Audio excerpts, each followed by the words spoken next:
चलो तो हम लोग आते हैं सेकंड क्वेश्चन में।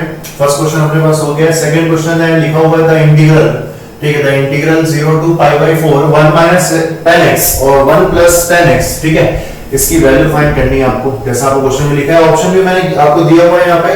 तो आप लोग क्या करोगे, अगर आप वीडियो देख रहे हैं तो आप वीडियो को पॉज करो और वीडियो पॉज करने के बाद आप लोग एक बार इसको ट्राई करो, क्या आपसे क्वेश्चन का आंसर आ रहा है, क्या आप प्रॉपर्टी अप्लाई कर पा रहे हो, या आप जिस भी वे से आप करोगे कोई दिक्कत नहीं है, बस आपका आंसर सही होना चाहिए, ठीक है। एक बार आप वीडियो पॉज करो और देखो उसका। तो मुझे लग रहा है कि आप लोग सॉल्व कर लिए होंगे, ठीक है, मुझे लग रहा है आप लोग सॉल्व कर लिए होंगे। तो मैं चलो आपको बताता हूँ यहाँ पे, ठीक है। अब ध्यान दो, अगर आप अच्छे स्टूडेंट हैं, वीडियो पॉज करके जरूर सॉल्व किए होंगे, ठीक। चलो देखो, अब यहाँ पे लिखा हुआ है कि इंटीग्रेशन की वैल्यू, सबसे पहले मैं इंटीग्रेशन को देखते रहूंगा कि मैं इसमें क्या अप्लाई कर सकता हूँ, ठीक है। तो 1 minus 10x divide by 1 plus 10x dx। जैसे अगर मैं वीडियो को ध्यान से देख रहा हूँ तो देख रहा हूँ मैं, ठीक है, अगर आप देख रहे होंगे वीडियोस को तो यहाँ पे आपको दिख रहा है कि 0 से लेके पाई बाई 4 है, ठीक। अगर आप ऐसा कर रहे होंगे, अगर मैं यहाँ पे चलो इस इंटीग्रेशन पे ये 1 को क्या लिख सकता हूँ, ध्यान देना आप लोग, 1 को क्या लिख सकता हूँ 0 से लेके पाई बाई 4, ठीक। अगर मैं यहाँ पे प्रॉपर्टी नंबर 4 अप्लाई करता हूँ तो ये जो x है वो हो जाएगा पाई बाई 4 माइनस x और ये x हो जाएगा पाई बाई 4 माइनस x। तो ऐसा तो आप कर सकते हो, आप अपने घर पे अगर आप बैठे होंगे वीडियो देख रहे होंगे तो इसको आप जरूर सॉल्व करिएगा उस मेथड से। मैं आपको क्या कर रहा हूँ कि यहाँ पे इस 1 को क्या लिख सकता हूँ मैं, इस 1 को, सर 1 को पाई बाई 4 तो लिख सकते हैं ना, तो बढ़िया हो गया। Minus 10x divide by 1 plus 10x into 1, यहाँ पे 1 है ना, इंटू 1, ठीक। तो ये जो हो गया मैं इसको ऐसा लिख सकता हूँ क्या, 10 पाई बाई 4 और यहाँ पे 10x, क्या आप ऐसा आप समझ पा रहे हो क्या, ये हो गया dx। तो इंटीग्रेशन की वैल्यू मेरे पास हो गई 0 से लेके पाई बाई 4, ठीक है, और ये हो गया मेरे पास 10 पाई बाई 4 माइनस x। क्या ये फॉर्मूला आपको दिखा क्या, क्लास 11th में हम लोग पढ़े होंगे 10a माइनस b। क्या होता है 10a minus b, 10a minus b होता है 10a minus 10b divide by 1 plus 10a 10b। तो ये फॉर्मूला तो लग गया यार, ठीक है ना। अब इस फॉर्मूले को देखो आगे सॉल्व करते हैं। तो इंटीग्रेशन, अगर मैं यहाँ पे चलो ध्यान देना आप लोग, मैं प्रॉपर्टी नंबर 4 अप्लाई कर दूं तो प्रॉपर्टी नंबर 4 से x क्या हो जाएगा, ये x हो जाएगा पाई बाई 4 माइनस x। तो पाई बाई 4 देखो यहाँ से कैंसिल हो सकते हैं, तो देखो मैं अप्लाई कर रहा हूं कौन सी प्रॉपर्टी, प्रॉपर्टी नंबर 4, ठीक है। तो प्रॉपर्टी नंबर 4 के अकॉर्डिंग मैं लिखता हूं 0 से लेके a f of x dx equal to 0 से a f of a minus x dx। आगे सॉल्व करेंगे तो ये मेरे को दिखेगा 0 से लेके pi by 4 10 pi by 4 minus x को देखो चेंज करो, x चेंज होगा पाई बाई 4 माइनस x में और ये बनेगा dx। तो पाई बाई 4 कैंसिल हो गया, तो आपको मिल रहा है 0 से लेके पाई बाई 4 और ये मिल गया 10 minus minus plus 10x dx। अब सर यहाँ पे आके हम लोग फंस गए, कैसे कि भाई सर 10x का इंटीग्रेशन हम भूल गए। अरे कोई दिक्कत नहीं ना, मैं आपको बता देता हूँ 10x का इंटीग्रेशन क्या होता है मेरे पास। देखो मैं आपको बता रहा हूँ 10x का इंटीग्रेशन ऑफ 10x dx, तो ये होता है नेचुरल लॉग sec x, ठीक है। और एक और होता है, दोनों बता देता हूं आपको मैं, 10x का इंटीग्रेशन एक और होता है minus natural log of cos x। अगर आप भूल गए होंगे तो कोई दिक्कत नहीं है, इसको अपने शॉर्ट नोट्स में लिख लो क्योंकि भूल जाते हैं अपन चीजों को, ठीक है ना। अब देखो इंटीग्रेशन को वापस सॉल्व करूंगा मैं तो मेरे को दिखेगा 10x का इंटीग्रेशन मेरे पास है log sec x, ठीक है ना ये।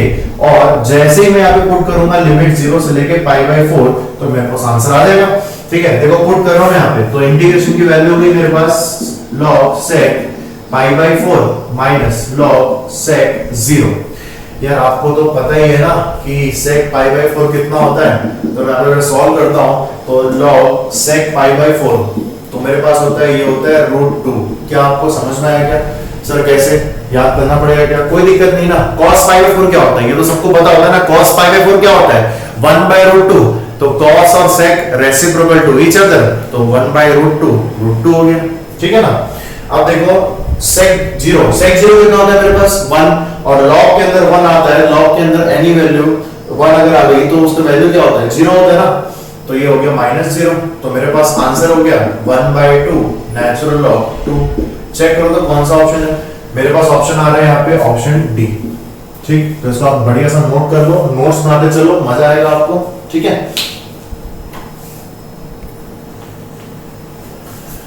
ठीक है। सो न्यू क्वेश्चन मैंने बोर्ड पे लिखा हुआ है और आप देख रहे होंगे, देखो लिखा हुआ है given that the root over -1, root के अंदर माइनस होता है तो क्या बोलते हैं उसको, आयोटा, कॉम्प्लेक्स नंबर है ना।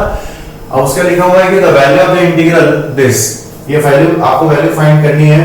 तो आप क्या करो, अगेन मैं आपको यही बोल रहा हूं कि आप अगर वीडियो देख रहे होंगे तो वीडियो एक बार पॉज करो और उस क्वेश्चन का आंसर लेके आओ। मैं आपको इसलिए बोल रहा हूं क्योंकि अगर आप ऐसा सॉल्व करोगे ना और अगर आपका आंसर सही आ गया और मैंने यहाँ पे सॉल्यूशन आपको दिया और आपका आंसर उससे मैच कर गया तो आपका कॉन्फिडेंस बिल्डअप होगा, है ना। तो ऐसा नहीं कि मैं जो जब बताऊं तभी आप सॉल्व करो, आप क्वेश्चन को सॉल्व करो वीडियो पॉज करके, ठीक है। उसके बाद आपको आंसर मैच करो तो आपको मजा आएगा सॉल्व करने में, आपको लगेगा भाई पढ़ने में मजा आ रहा है, ठीक है ना। चलो अभी सॉल्व करते हैं इसको, बढ़िया सा सॉल्यूशन स्टार्ट कर रहे हैं। तो इसमें आप कौन सी प्रॉपर्टी अप्लाई करेंगे देखते हैं, ठीक है ना। पहले मैं इंटीग्रेशन में यहाँ पे लिख रहा हूँ, मेरे पास इंटीग्रेशन है 0 से लेके π/2, ठीक। मैं यहाँ पे लिखा cos x plus i sin x divide by cos x minus i sin x dx। इसको लिखने के बाद मुझे दिख रहा है कि भाई इसमें प्रॉपर्टी अगर अप्लाई करते हैं हम लोग, ठीक है, इसको बहुत सारे मतलब 2-3 मेथड से अपन यहाँ पे बना सकते हैं, है ना। कैसे, एक तरीका ये हो सकता है कि आप प्रॉपर्टी नंबर 4 अप्लाई करो, है ना। ट्राई करके देखते हैं, प्रॉपर्टी नंबर 4 अप्लाई करोगे तो क्या होगा कि x जो है रिप्लेस होगा π/2 माइनस x, है ना। जैसे ही रिप्लेस होगा तो इस केस में अपन क्या लिख सकते हैं यहाँ पे cos x plus i sin x, तो यहाँ पे क्या लिखेंगे अपन π/2 माइनस x, π/2 माइनस x। यहाँ पे वैसे ही तो ये हो जाएगा sin, ये हो जाएगा cos, ये sin, ये cos, चेंज आएगा ना। sin π/2 माइनस थीटा क्या होगा cos थीटा और cos π/2 minus theta sin theta, तो दोनों आपस में चेंज हो जाएंगे। तो चेंज होने पे आपको दिखेगा कुछ इस तरीके से, ये हो जाएगा sin x plus i cos x। लेकिन आप देख रहे होंगे उसमें कुछ फायदा नहीं होगा, फायदा किसमें होगा, ध्यान दो। अभी आपको याद होगा, अगर मैं आपको याद होगा आप पढ़े होंगे e पावर i x, इसको क्या लिख सकते हैं हम लोग, cos x plus i sin x लिख सकते हैं क्या। और एक और फॉर्मूला होता है e power minus i x, क्या लिखते हैं cos x minus i sin x। अगर आपको ये पता है तो ये क्वेश्चन ना आपके लिए कुछ भी नहीं है। कैसे, देखो ये हो गया मेरे पास 0 से लेके π/2, ठीक। ये क्या लिख सकते हैं हम लोग e power i x divide bye e power minus i x dx। इसको आगे सॉल्व करते हैं ना, इसको आगे सॉल्व करेंगे अपन। तो इंटीग्रेशन हो गया 0 से लेके π/2 e पावर, इसको सॉल्व करो तो e पावर 2ix dx। अब इंटीग्रेशन सॉल्व कर रहे हैं तो ये हो गया 1/2i e power 2ix integration 0 से लेके π/2, है ना। ये हो गया। अब इंटीग्रेशन हो गया मेरे पास 1/2i और इसको पुट करते हैं लिमिट यहाँ पे, तो e पावर ये हो गया 2i into π/2, क्या बन रहा है i पाई, समझ में आया क्या, e पावर 0। लिमिट पुट करने के बाद, है ना, x की जगह पे लिमिट पुट होगी तो इंटीग्रेशन मेरे पास हो गया 1/2i e power i pi. Sir इसकी वैल्यू क्या होती है समझ नहीं आ रहा यार, अभी तो लिखे ना फॉर्मूला, यहाँ पे क्या लिखे cos pi plus i sin पाई। क्या समझ में आया की चीज आपको। अगर यहाँ पे माइनस होता तो मैं यहाँ पे क्या लिखता माइनस, लेकिन अभी है क्या यहाँ पे, अभी यहाँ पे प्लस है ना, ये प्लस, तो ये हो गया प्लस। उसके बाद e पावर 0 एनीथिंग पावर 0 1, ठीक है ना।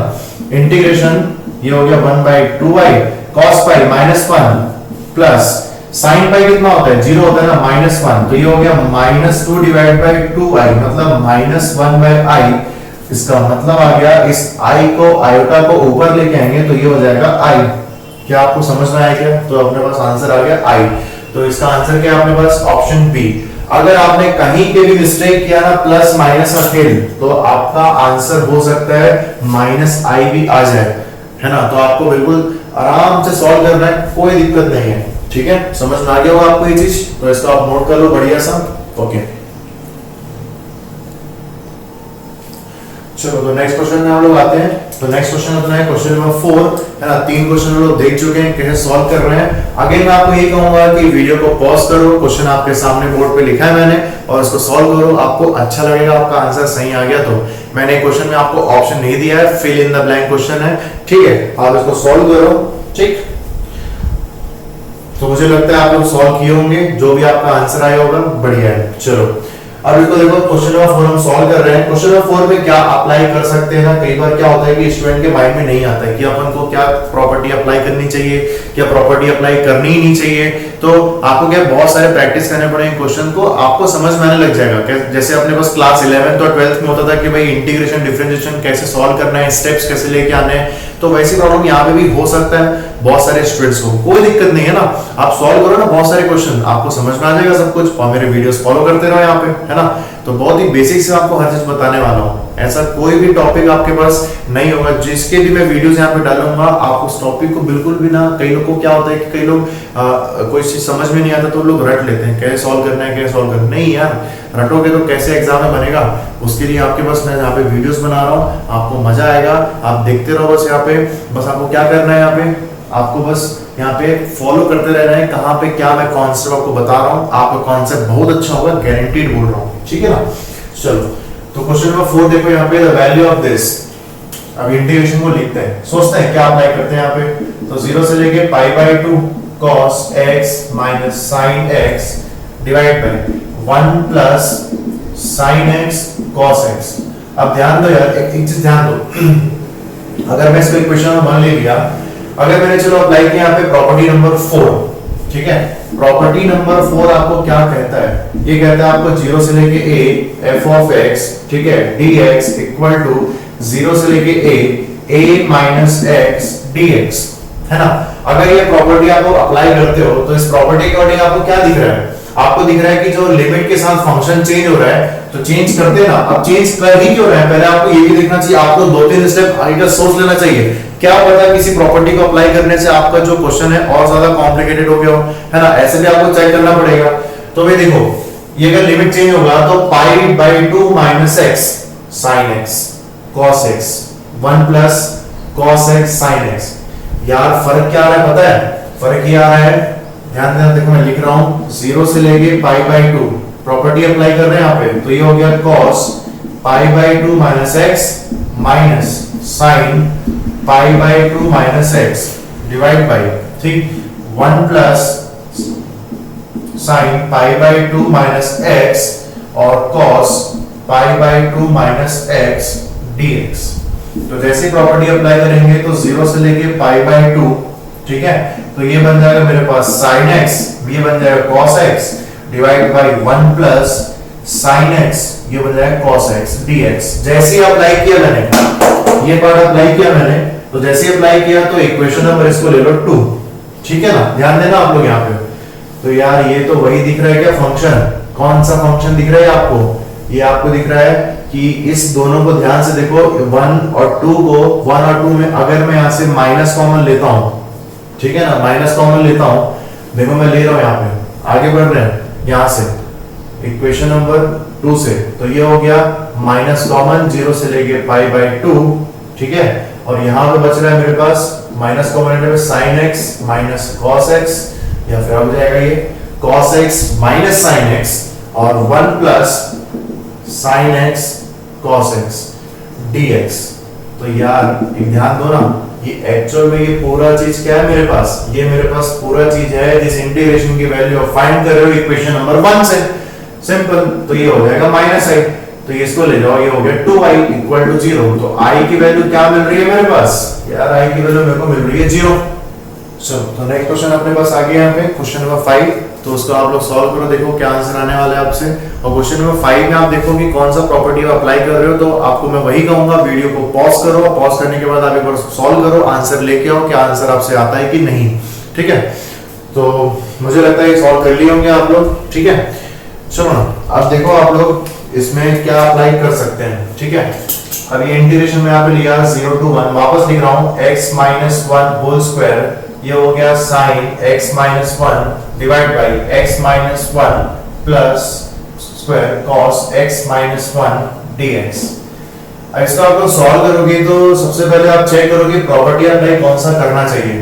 अब ऐसा नहीं है जरूरी कि प्रॉपर्टी अप्लाई करोगे तो ही आंसर आएगा, है ना, कुछ भी हो सकता है आपका। अगर मैं ध्यान दो यहाँ पे, है ना, अगर मैं फिर से प्रॉपर्टी नंबर 4 अप्लाई करूं, प्रॉपर्टी नंबर 4 आपको कहता है कि 0 से लेके a f of x dx equal to 0 से a f of a minus x dx, ठीक। तो इंटीग्रेशन का वैल्यू हो गया यहाँ पे मेरे पास 0 से 1, ठीक, ये 0 से लेके 1,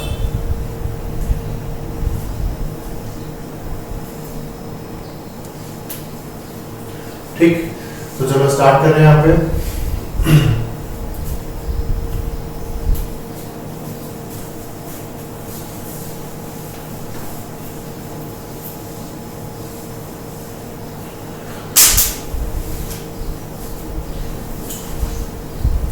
ठीक, चलो एक क्वेश्चन लिया मैंने यहाँ पे, क्वेश्चन नंबर 5। आप लोग इसको सॉल्व कर रहे होंगे, वीडियो को पॉज करो, सॉल्व कर लो और इसका आंसर क्या आ रहा है चेक करते हैं, ठीक है। तो इस इंटीग्रेशन को सॉल्व करने के लिए क्या प्रॉपर्टी अप्लाई करनी है, क्या नहीं करनी है, देखते हैं। तो वापस इंटीग्रेशन को लिख रहा हूं मैं, x - 1 होल स्क्वायर, ये हो गया sin x - 1, ठीक, डिवाइड बाय, यहां पे लिख रहे हैं x - 1 whole square plus cos x - 1 dx। इसको अगर आगे आप सॉल्व करोगे, ठीक है, आगे सॉल्व करोगे तो प्रॉपर्टी कौन सा अप्लाई करना है देखते हैं। चलो एक काम करते हैं, यहाँ पे प्रॉपर्टी नंबर 4 अप्लाई करते हैं, ठीक। प्रॉपर्टी नंबर 4 कहता है 0 to a, ठीक है, f of x dx is equal to 0 से a f of a minus x dx। तो प्रॉपर्टी नंबर 4 के अकॉर्डिंग ये हो गया 0 से लेके 2, इसको क्या लिख सकते हो 2 minus x minus 1। Property number 4 के अकॉर्डिंग ये जो x है वो रिप्लेस होगा 2 minus x है, तो ये हो गया 2 minus x और minus 1 as it is। तो यहाँ पे साइन के अंदर देखो 2 minus x minus 1 divide bye 2 minus x minus 1 whole square plus cos 2 minus x minus 1 dx। क्या आप सही समझ रहे हैं यहाँ पे? तो ये हो गया 0 से लेके 2, ये हो गया 1 minus x whole square और यहाँ पे हो गया sin 1 minus x divide bye 1 minus x whole square plus cos 1 minus x dx। क्या आपको समझ में आया कि ये सब? अब आप क्या कर सकते हैं, अगर आप ध्यान दोगे तो अगर मैं इस इक्वेशन को 1 ले लूं, ठीक है, और इस इक्वेशन को मैं 2 ले लूं, लेकिन लेने के पहले आप ध्यान दो ना कि आपका जो फंक्शन था जिसमें x था, क्वेश्चन में जो ओरिजिनल गिवन जिसका आंसर आपको लेके आना है वो x - 1 के फॉर्म में है, और आप देख रहे होंगे जो लास्ट नंबर लेके आए वो 1 - x हो गया है। लेकिन यार इसको मैं चेंज कर सकता हूं ना, कैसे? I = 0 से लेके 2, ठीक है, इस 1 - x को मैं तो ऐसा भी तो लिख सकता हूं x - 1 होल स्क्वायर, लिख तो सकते हैं, कोई दिक्कत नहीं है। अगर आप -1 कॉमन लोगे तो -1 स्क्वायर के फॉर्म में कॉमन आएगा ना, है ना। उसके बाद अगर आपने चलो कॉमन लिया यहां से x - 1 आपको बनाना है, तो x - 1 बनाने के लिए यहां से माइनस कॉमन लोगे तो साइन के अंदर आएगा साइन माइनस ऑफ x - 1। ध्यान दे रहे हैं आप लोग?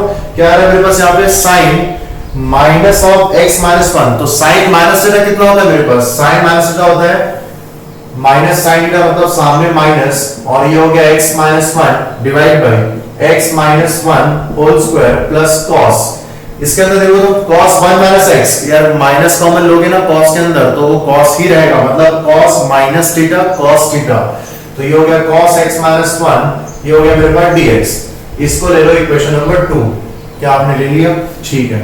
अब इक्वेशन नंबर 1 और 2 को ध्यान से देखो, सब कुछ सेम है ना, सब कुछ सेम है एक्चुअल में। तो i = माइनस ऑफ i, तो 2i = 0। क्या आप समझ पा रहे हैं क्या? या फिर आप क्या कर सकते हैं, equation number 1 plus equation number 2 ये दोनों को ऐड कर दो तो इंटीग्रेशन की वैल्यू आपको 0 मिल जाएगी। यहां से भी आप आंसर देख पा रहे होंगे। क्या आपको समझ में आया कि चीज? चलो ठीक है, आप लोगों को लगता है समझ में आ गया होगा। सो इसका एक और मेथड हो सकता है क्या? चलो एक और मेथड से आपको इसको डिस्कस करता हूं मैं, ठीक है। जैसे लास्ट क्वेश्चन मैंने लिया था ना f of x, आपको याद होगा, और उस f of x में अपने पास जो आंसर आया था, ठीक है, वो अपन ऑड फंक्शन इवन फंक्शन के फॉर्म में अपन रिलेट नहीं कर पा रहे थे, लेकिन क्या अब रिलेट कर पाएंगे क्या? देखना आप लोग, ठीक। देखो सबसे पहले मैंने क्या किया, मैंने लिया फंक्शन x का, जो कि आपको फंक्शन इंटीग्रेशन की वैल्यू फाइंड करनी x - 1 स्क्वायर, और ये हो गया sin x - 1 divide by x - 1 whole square plus cos x - 1। अगर आप ध्यान दो ना यहाँ पे, अगर मैं यहाँ पे चलो मैंने चलो लिया यहाँ पे, ठीक, उस इंटीग्रेशन पे, ये जो इंटीग्रेशन आपको गिवन है मैंने उसमें एज्यूम किया कि भाई लेट, ठीक, लेट x - 1 = t, ठीक। तो ये क्या बन जाएगा dx = dt, ऐसे ही बनेगा ना। देखो इंटीग्रेशन क्या होने वाला है, इंटीग्रेशन था मेरे पास 0 से 2, लिमिट चेंज होगी ना, लिमिट क्या हो जाएगी मेरे पास, लिमिट हो जाएगी मेरे पास -1, x की लोअर लिमिट पुट करो 0, -1 बचेगा, x की अपर लिमिट पुट करो 2, तो 1 बचेगा, है ना। तो ये मेरे पास हो गया t स्क्वायर, ये मेरे पास हो गया sin t divide by t square plus cos t। क्या मेरे पास ये आया क्या, चेक करो तो बिल्कुल आया। अब यार ध्यान दो ना, ये फंक्शन x का लिया, अब मैं इस पूरे फंक्शन को अगर ध्यान दूं ना, ठीक ध्यान देना आपको, यहाँ पे इस पूरे फंक्शन को मैं यहाँ पे ध्यान से देखो, मैंने लिया f ऑफ t, ये हो गया t square sin t divide by t square plus cos t, ठीक ऐसा हो गया मेरे पास। अब इस फंक्शन में देखो एक बार मैं माइनस पुट कर रहा हूँ, ठीक, तो ये बन जाएगा t स्क्वायर, अरे यार t को अगर मैं चेंज करूंगा माइनस t में तो t स्क्वायर ही रहेगा ना, समझ आ रही बात, sin माइनस ऑफ t तो माइनस sin t, क्या आपको समझ में आया। उसके बाद डिवाइड बाय t स्क्वायर, वहां पर t square plus cos minus t, cos minus से क्या होता है यार, cos थीटा होता है, सिंपल। अब यहाँ पे ध्यान दो, ये हो गया एक्चुअल में आपके पास ये पूरा कौन दिख रहा है, ये पूरा आपको दिख रहा है सामने माइनस है, और ये दिख रहा है f ऑफ t, मतलब एक्चुअल में कौन सा रूल फॉलो हो रहा है आपके पास, f of t is equal to minus of minus f of t।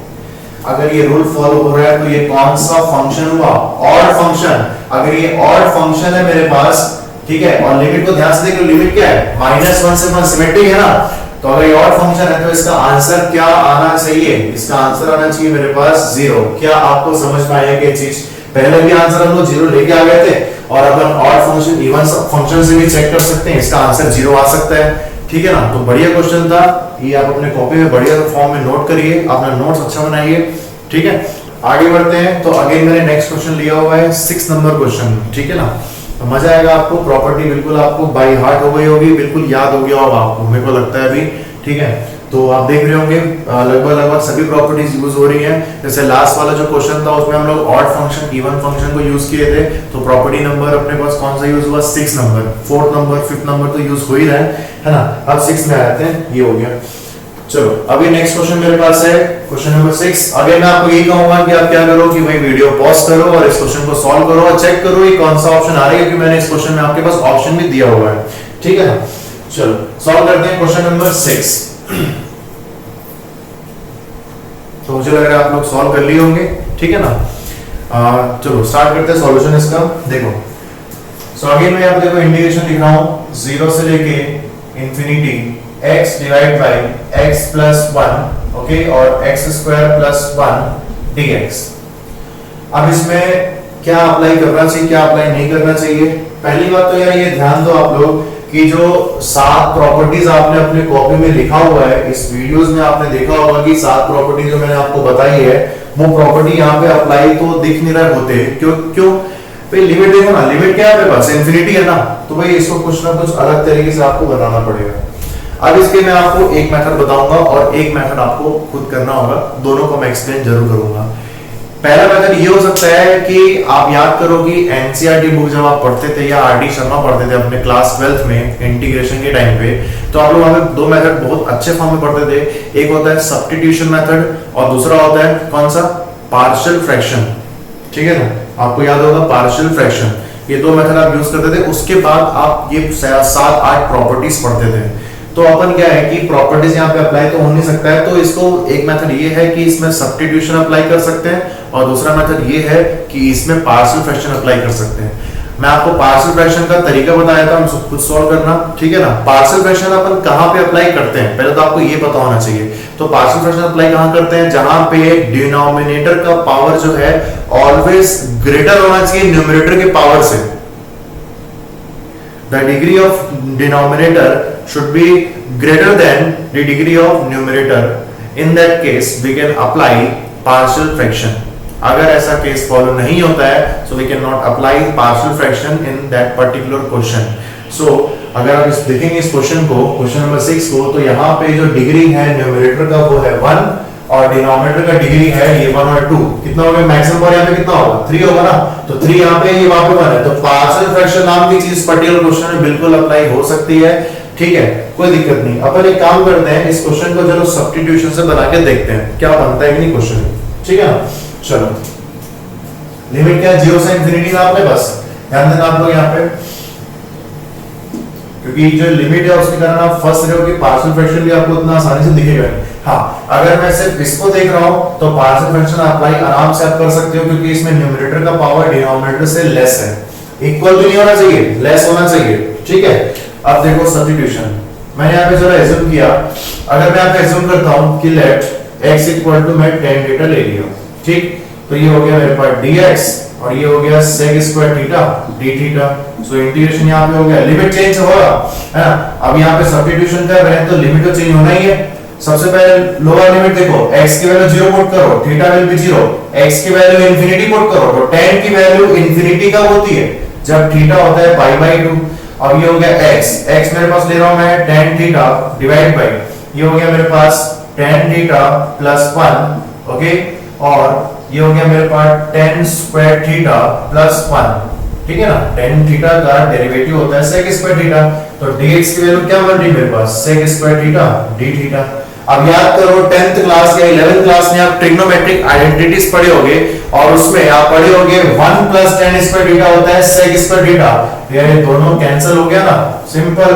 तो यहाँ पे देखो और भी सिंपल हो गया अपने पास इंटीग्रेशन, तो ये हो गया tan theta divide by 1 plus tan theta. क्या आपको ये चीज समझ में आया क्या?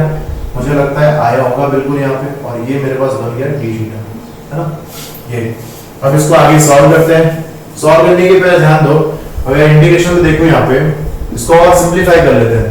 अच्छा, tan थीटा को मैं क्या ले सकता हूँ, tan थीटा लिख सकता हूँ sin theta by cos theta divide by 1 plus sin theta by cos theta. क्या आपको समझ में आया ये चीज? ठीक, अब ये इंटीग्रेशन यहाँ पे हो गया 0 से लेके pi by 2 sin theta divide by cos theta plus sin theta d theta, equation number 1। यार इस इक्वेशन नंबर 1 को आप यहां से देखो ना, इसमें अगर अपन कुछ प्रॉपर्टी अप्लाई कर लें और वो कौन सी प्रॉपर्टी आपको बिल्कुल माइंड में घूम रही होगी, कौन सी प्रॉपर्टी है वो, प्रॉपर्टी नंबर 4। कैसा, ये थीटा अगर मैं चेंज कर दिया पाई बाय 2 माइनस थीटा से, तो ये हो जाएगा cos, sin cos, मतलब limit will be same, denominator will be same, at the same time we can add both of this equation, then we can find the answer, okay। तो देखो मैं यहाँ पे अप्लाई कर रहा हूँ प्रॉपर्टी नंबर 4। प्रॉपर्टी नंबर 4 कहता है 0 से लेके a f of x dx equal to 0 to a f of a minus x dx। समझ में आएगा ये चीज? अब इंटीग्रेशन यहाँ पे हो गया 0 से पाई बाई 2 साइन थीटा को चेंज कर रहे हैं, पाई बाई 2 माइनस थीटा, तो ऊपर क्या बनेगा cos थीटा, डायरेक्ट लिख रहा हूं मैं, cos थीटा को चेंज करेंगे तो बन जाएगा sin theta plus sin theta को चेंज करेंगे तो बन जाएगा cos थीटा, और ये हो गया d थीटा, इक्वेशन नंबर 2। समझ में आएगा ये चीज? अगर मैं इक्वेशन नंबर 1 और 2 को ऐड कर दूं, ठीक है, इक्वेशन नंबर 1 और 2 को ऐड कर दूं तो आपको मिलेगा 2i is equal to 0 से पाई बाई 2, यहां बचेगा sin theta plus cos theta divide by sin theta plus cos theta, और ये हो गया मेरे पास d थीटा।